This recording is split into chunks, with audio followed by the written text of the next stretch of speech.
हरे कृष्ण। प्यारे भक्तजनों, आइए श्रवणपान करते हैं सक्ता माता की कथा और उसके बाद श्रवणपान करेंगे गणपति बप्पा की कथा। सक्ता माता जो आपके सुहाग और आपकी संतान की हमेशा रक्षा करेगी।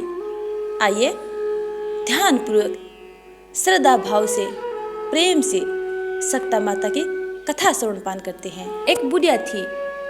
उस बुढ़िया का एक बेटा था जिसका नाम था रामनाथ। रामनाथ धन कमाने के लिए प्रदेश चला गया। बुढ़िया अपने पुत्र के विदेश जाने के बाद बहुत चिंतित और दुखी रहने लगी, क्योंकि बहू उसे प्राय नित्य खरी खोटी सुनाया करती थी।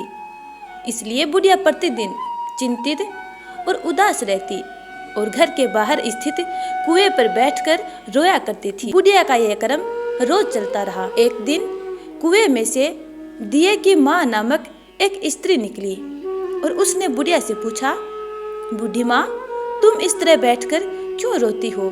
तुम्हें किस बात का कष्ट है? तुम मुझे अपना दुख बताओ, मैं तुम्हारे दुख दूर करने का प्रयत्न करूंगी। बुढ़िया ने उस स्त्री का प्रश्न सुनकर कोई भी जवाब नहीं दिया और रोती ही रही। दिए की माँ बार बार प्रश्न दोहराती जा रही थी। वह बुढ़िया इस बात से झुंझुला उठी। उस बुढ़िया ने दिए की माँ से कहा, तुम मुझे बार बार ऐसा प्रश्न क्यों पूछ रही हो? क्या सचमुच ही तुम मेरा दुख जानकर उसे दूर कर दोगी? बुढ़िया की बात सुनकर दिए की माँ ने उत्तर दिया, मैं अवश्य ही तुम्हारे कष्टों को दूर करने का प्रयत्न करूंगी। बुढ़िया ने दिए की माँ का ऐसा आश्वासन पाकर कहा, मेरा बेटा कमाने के लिए विदेश चला गया है। उसके पीछे मेरी बहू मुझे बहुत बुरा भला कहती रहती है। यही मेरा दुख का कारण है। बुढ़िया की बात सुनकर दिए की माँ ने कहा, यहाँ के वन में संकटा माता रहती है। तुम अपना दुख उनसे सुनाकर कष्ट से छुटकारा पाने के लिए प्रार्थना करो। माँ बहुत दयालु हैं, दुखियों के प्रति बहुत सहानुभूति रखती हैं। निसंतानों को संतान, निर्धनों को धनवान, निर्बल को बलवान और अभागों को भाग्यवान बनाती हैं। उनकी कृपा से सौभाग्यवती स्त्रियों का सौभाग्य अचल हो जाता है। कुंवारी कन्याओं को अपने इच्छित वर की प्राप्ति होती है। रोगी अपने रोग से मुक्त होते हैं। इसके अलावा जो भी मनोकामना हो वह सभी को पूरा करती है। इसमें कोई भी संदेह नहीं है। दिए की माँ से ऐसी विलक्षण बात को सुनकर बुढ़िया संकटा माता के पास गई और उनके चरणों पर गिरकर विलाप करने लगी।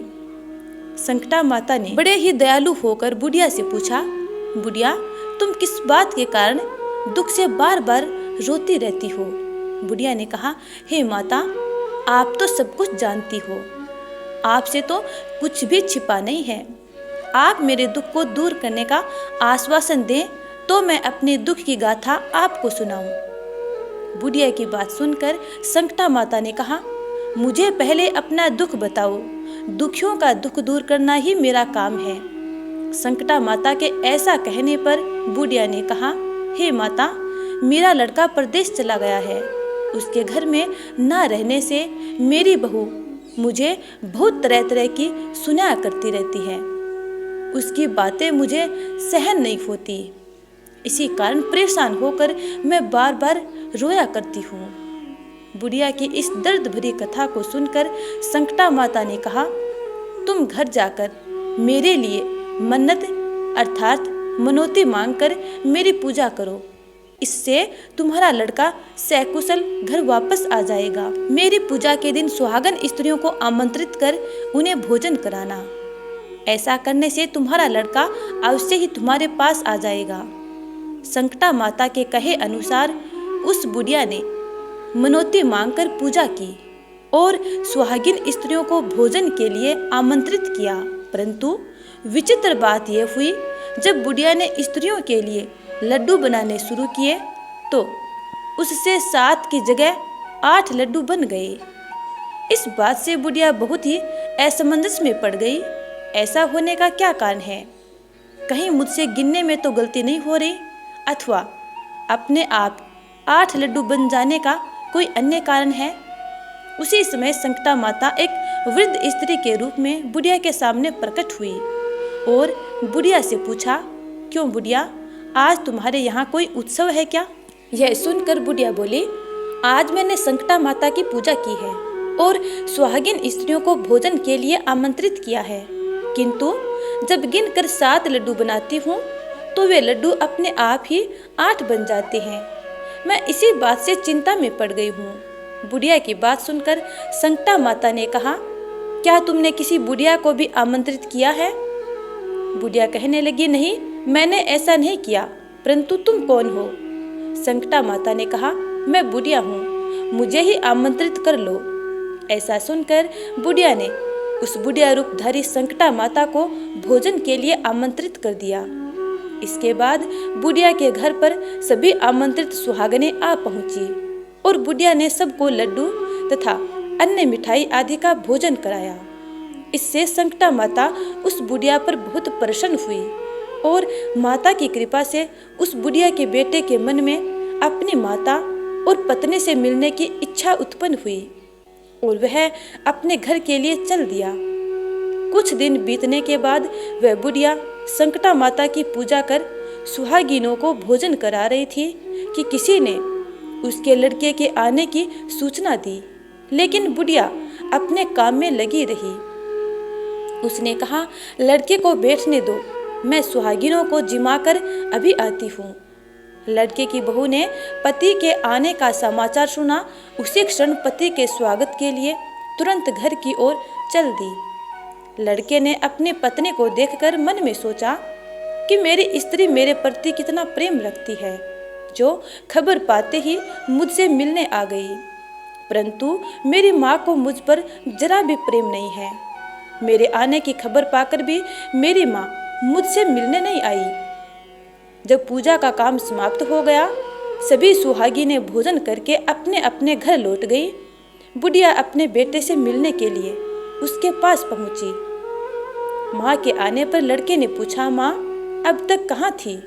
माँ ने कहा, बेटा मैंने तुम्हारी कुशलता के लिए संकटा माता से मनौती मांगी थी, उसी को पूरा करने के लिए सुहागन स्त्रियों को जिमा रही थी। संकटा माता की कृपा से उसका मन अपनी पत्नी से हट गया।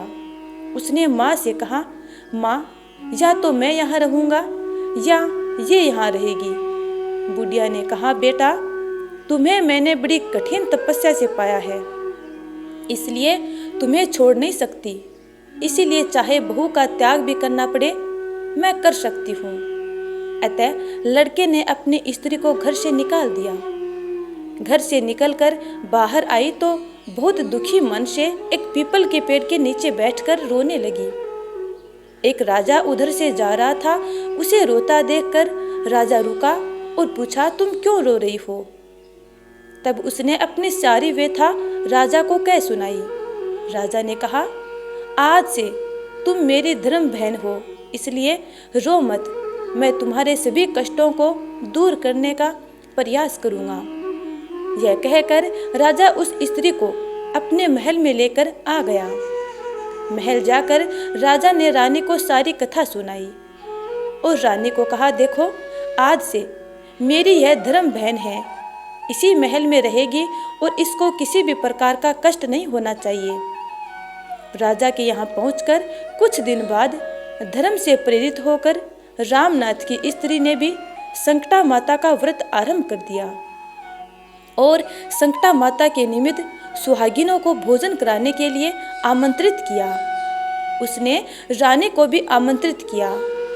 जब सभी सुहागिनें लड्डू खाने लगी तो रानी ने कहा, मुझे तो रबड़ी मलाई और स्वादिष्ट मिष्ठान ही हजम होते हैं, यह पत्थर समान लड्डू कैसे हजम होंगे?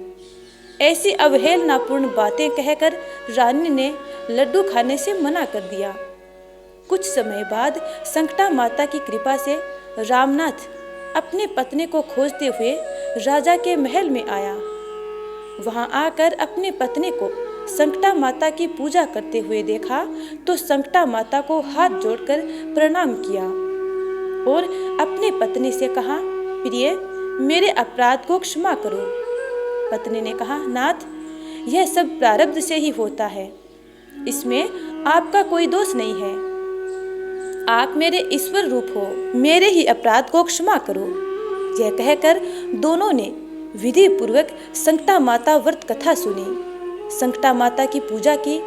पूजा को समाप्त कर सुहागिनों को जिमाकर दोनों पति पत्नी अपने घर की ओर प्रस्थान के लिए तैयार हुए। जाते समय रामनाथ की स्त्री ने राजा रानी से कहा, जब मुझ पर दुख पड़ा था तो आप लोगों ने धर्म बहन बनाकर मुझे आश्रय दिया था। यदि आपको किसी भी तरह की सहायता की आवश्यकता हो तो मेरी कुटिया में निसंकोच चले आना। ऐसा कहकर दोनों पति पत्नी अपने घर चले। संकटा माता के प्रसाद का निरादर करने के कारण रानी पर भारी संकट आ पड़ा। रामनाथ की बहू के जाते ही उनका राजपाट नष्ट हो गया और ऐसी विपत्ति में पड़कर रानी ने राजा से कहा, ना मालूम वह तुम्हारी धर्म बहन कैसी थी, उसके यहाँ से जाते ही सब कुछ नष्ट हो गया। रानी ने राजा से कहा, जाते समय वह कह गई थी कि जब मेरे पर कष्ट पड़ा था तब मैं तुम्हारे यहाँ आई थी और कदाचित तुम्हारे ऊपर कोई भी कष्ट पड़े तो तुम मेरे घर चले आना, इसीलिए हम लोगों को उसके यहाँ ही चलना चाहिए।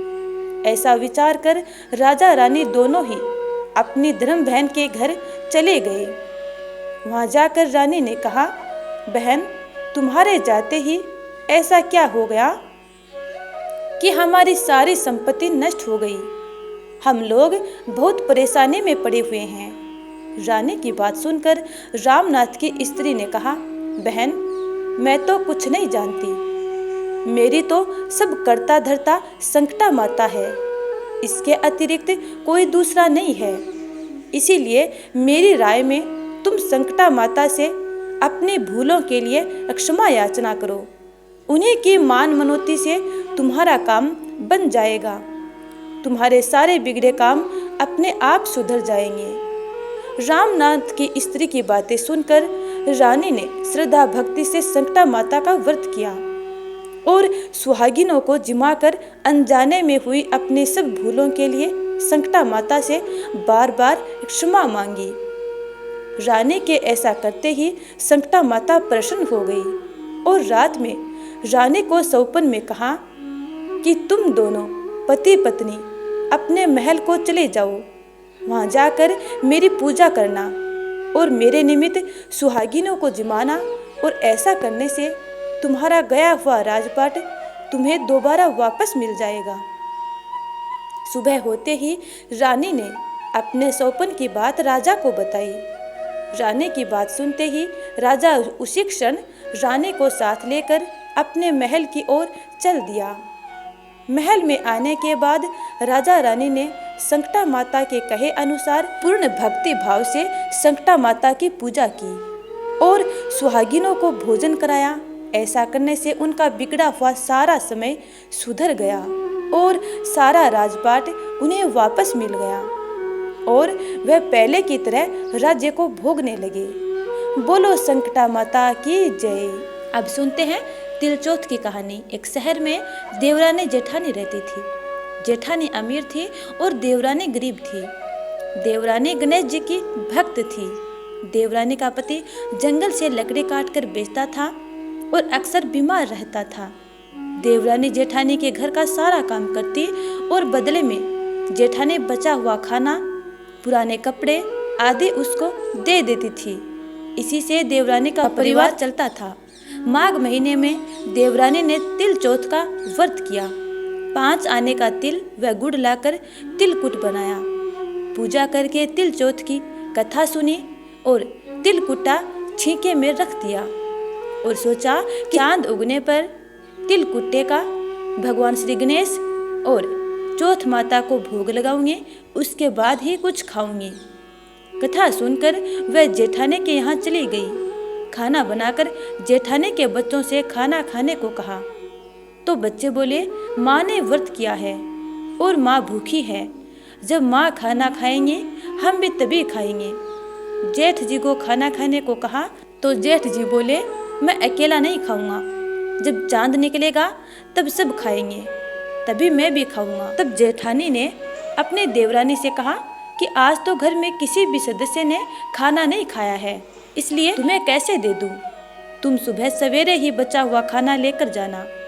देवरानी के घर पर पति बच्चे सब आस लगाए बैठे थे कि आज तो त्योहार है, इसलिए कुछ पकवान आदि खाने को मिलेगा। परंतु जब बच्चों को पता चला कि आज तो रोटी भी नहीं मिलेगी तो बच्चे रोने लगे। उसके पति को भी बहुत गुस्सा आया और कहने लगा, सारा दिन काम करके भी 2 रोटी नहीं ला सकती तो क्यों काम करती हो? पति ने गुस्से में आकर पत्नी को कपड़े धोने के धोवनी से मारा। धोना हाथ से छूट गया तो पाटे से मारा। वह बेचारी गणेश जी को याद करती हुई रोते रोते पानी पीकर सो गई। उस दिन गणेश जी देवरानी के सपने में आए और कहने लगे, धोवने मारी, पाटे मारी, सो रही है या जाग रही है? वह बोली, कुछ सो रही हूँ, कुछ जाग रही हूँ। गणेश जी बोले, भूख लगी है, कुछ खाने को दे। देवरानी बोली, क्या दूँ? मेरे घर में तो अन्न का एक दाना भी नहीं है। जेठानी बचा खुचा खाना देती थी, आज वह भी नहीं मिला। पूजा का बचा हुआ तिल कुट्टा छींके में पड़ा है, वही खा लो। तिल कुट्टा खाने के बाद गणेश जी बोले, धोने मारी, पाटे मारी, निमटाई लगी है, कहाँ निमटे? वह बोली, यह घर पड़ा, जहाँ इच्छा हो वहाँ निमट लो। फिर गणेश जी बच्चे की तरह बोले, अब कहाँ पहुँचूं? नींद में मगन अब देवरानी को बहुत गुस्सा आया कि कब से तंग किए जा रहे हो। सो बोली, मेरे सर पर पहुँचो। और कहाँ पहुँचोगे? सुबह जब देवरानी उठी तो यह देखकर हैरान रह गई कि पूरा घर हीरे मोती से जगमगा रहा है। सिर पर जहाँ विनायक जी पहुँचने कर गए थे वहाँ हीरे के टिक्के व बिंदी जगमगा रहे थे। उस दिन देवरानी जेठानी के यहाँ काम करने नहीं गई। बड़ी देर तक राह देखने के बाद जेठानी ने अपने बच्चे को देवरानी को बुलाने भेजा। जेठानी ने सोचा, कल खाना नहीं दिया इसलिए शायद देवरानी बुरा मान गई है। बच्चे बुलाने गए और बोले, चाची चलो, माँ ने बुलाया है, सारा काम पड़ा है। देवरानी ने जवाब दिया, अब उसकी जरूरत नहीं है, घर में सब भरपूर है। गणेश जी की आशीष से बच्चों ने घर आकर माँ को बताया कि चाची का तो पूरा घर हीरे मोतियों से जगमगा रहा है। जेठानी दौड़ती हुई देवरानी के पास आई और पूछा कि यह सब हुआ कैसे। देवरानी ने उसके साथ जो हुआ सब कुछ कह डाला। घर लौटकर जेठानी अपने पति से बोली, आप मुझे धोने और पाटे से मारो। उसका पति बोला कि भली मानस, मैंने कभी तुम पर हाथ नहीं उठाया, मैं तुम्हें धोने और पाटे से कैसे मार सकता हूँ? वह नहीं मानी और जिद करने लगी। मजबूरन पति को उसे मारना पड़ा। उसने ढेर सारा घी डालकर चूरमा बनाया और छींके में रखकर सो गई। रात को चौथ विनायक जी सपने में आए और कहने लगे, भूख लगी है, क्या खाऊं? जेठानी ने कहा, हे गणेश जी महाराज, मेरी देवरानी के यहाँ तो आपको सूखा तिल कुट्टा खाने को मिला था। मैंने तो झरते घी का चूरमा बनाकर आपके लिए छींके में रखा है। फल और मेवे भी रखे हैं, जो चाहे सो खा सकते हो। बाल स्वरूप गणेश जी बोले, अब निपटे कहाँ? जेठानी बोली, उसके यहाँ तो टूटी फूटी झोपड़ी थी, मेरे यहाँ तो कंचन के महल हैं, जहाँ चाहो निपटो। फिर गणेश जी ने पूछा, अब पहुँचूं कहाँ? जेठानी बोली, मेरे ललाट पर बड़ी सी बिंदी लगाकर पहुँच लो। धन की भूखी जेठानी सुबह बहुत जल्दी उठ गई। सोचा घर हीरे जवाहरात से भर चुका होगा, पर देखा तो पूरे घर में गंदगी फैली हुई थी, तेज बदबू आ रही थी। उसके सिर पर भी बहुत सी गंदगी लगी हुई थी। उसने कहा, हे गणेश जी महाराज, यह आपने क्या किया? मुझसे रूठे और देवरानी पर टूटे। जेठानी ने घर की सफाई करने की कोशिश की, परंतु गंदगी और ज्यादा फैलती गई। जेठानी के पति को मालूम चला तो वह भी बहुत गुस्सा हुआ और बोला, तेरे पास इतना सब कुछ था, फिर भी तेरा मन नहीं भरा। परेशान होकर चौथ के गणेश जी से मदद की विनती करने लगी।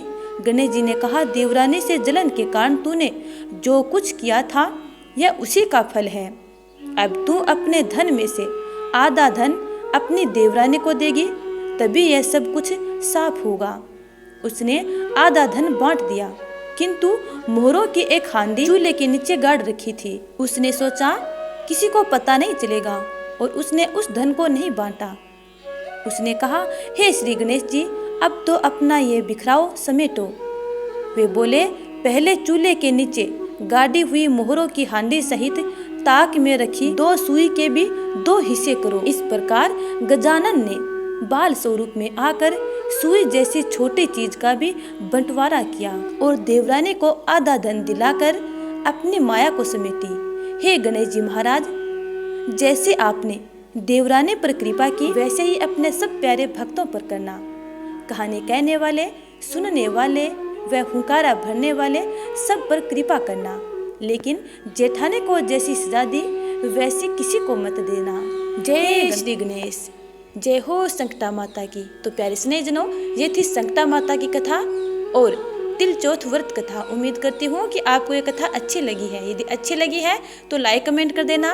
यदि चैनल को सब्सक्राइब नहीं किया है तो चैनल को सब्सक्राइब कर लेना और बेल आइकन को जरूर दबा लीजिएगा ताकि आगे आने वाली वीडियो के नोटिफिकेशन आप तक टाइम पर पहुँचते रहें। अगले वीडियो का इंतजार करना। तब तक के लिए जय श्री राधे।